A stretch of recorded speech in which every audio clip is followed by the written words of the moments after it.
Once a giant, always a giant. For me, it's only a giant. What's going on YouTube? Diggy546.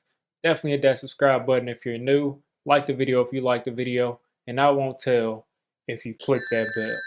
But let's go ahead and get into this. Alright, so we're going to cover two things today. The first thing is Daniel Jones got called arguably by one of those guys over at Fox Sports, arguably the best running quarterback in the NFL. And then the second thing is Cole Beasley is a New York Football Giant now. We signed him.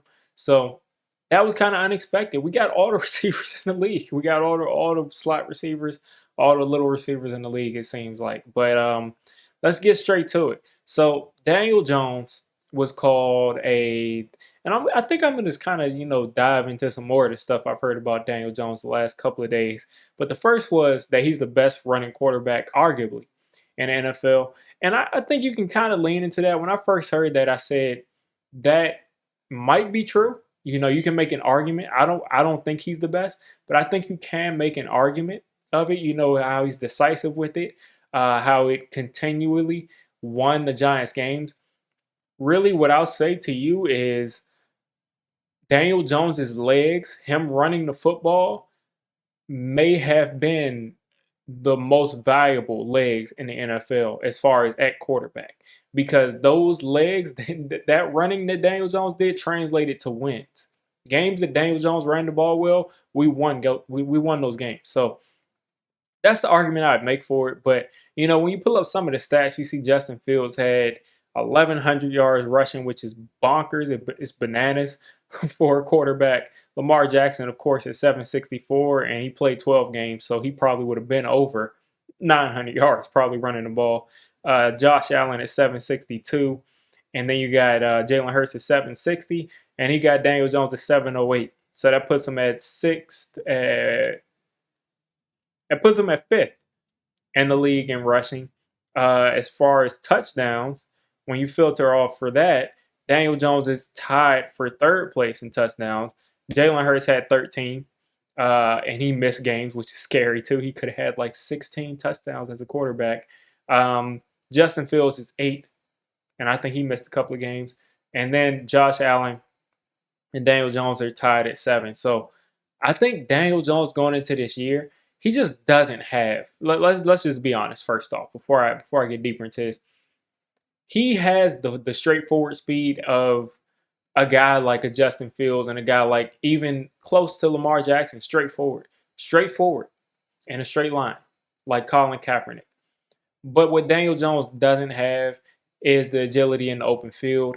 He's not a guy that's going to be doing a bunch of stiff arming like Josh Allen. He's not going to be hurdling people. He's just not an open field runner that's just really putting fear in the defensive's heart. As like, oh, once this guy gets in the open field, he might cut back and he might, truck somebody, or he might throw somebody out of the way and, spin like Lamar did and score a touchdown.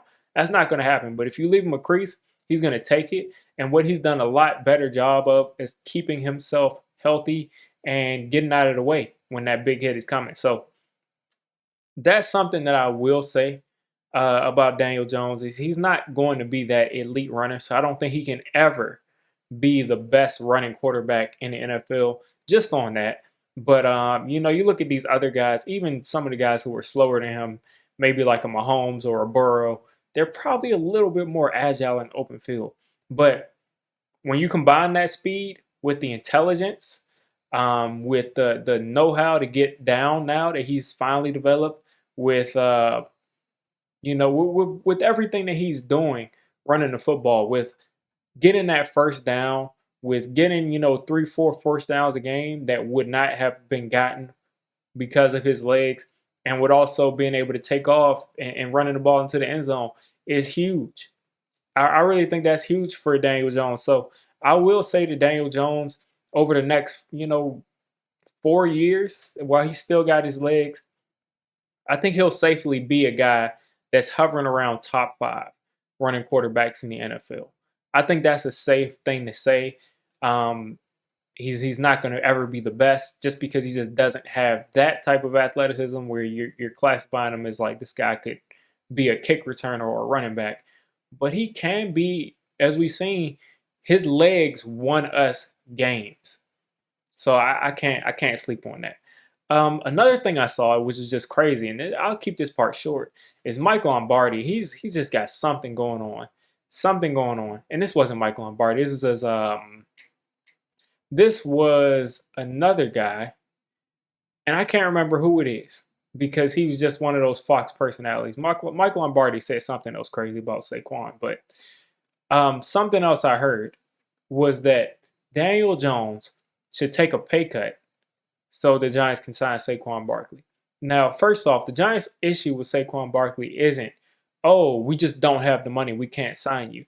The Giants' issue with Saquon Barkley is we don't believe in the running back position, so we're not going to pay you more than this. So Daniel Jones can take the biggest pay cut of his career. He could just say, listen, I know I'm due to make $40 million average every year, and I just signed a deal, 5 minutes ago, but let me just make $5 million, or let me make $20 million instead of $40 million. I just want to give all this up. He can give up almost his whole contract and not even restructure it. They would not give that money to Saquon Barkley. They go out and sign other players. They go out and do whatever they had to do. They would not give it. I can promise you. They wouldn't. They don't believe in the value of the position. That's first off. Second of all, the only way that a guy that just signed a deal, who just got a new agent, the only way that guy would take any sort of a pay cut, which is what Tom Brady did. He did not take actual pay cuts. He did restructuring. The only way that would happen is if the Giants wanted to restructure Daniel Jones. And you know why they gave Daniel Jones a 4-year deal that's basically a 2-year deal where you can get out in year 3? Because there is still a wait and see. So why would you push money back further and further to year 3 with a guy that you just put together a deal that you want to get back out in 2 years? So that didn't make much sense to me. I've been seeing a lot of crazy, weird news coming out about the Giants, but those are two things that made no sense to me. Last thing here is Cole Beasley is a New York Giant. He's been a guy that's been kind of on the downside of his career. He's had some injuries. He's getting older. We all know him when he was in Dallas. He was a shifty slot receiver then. He was a guy that had a rap career like Kadarius Toney.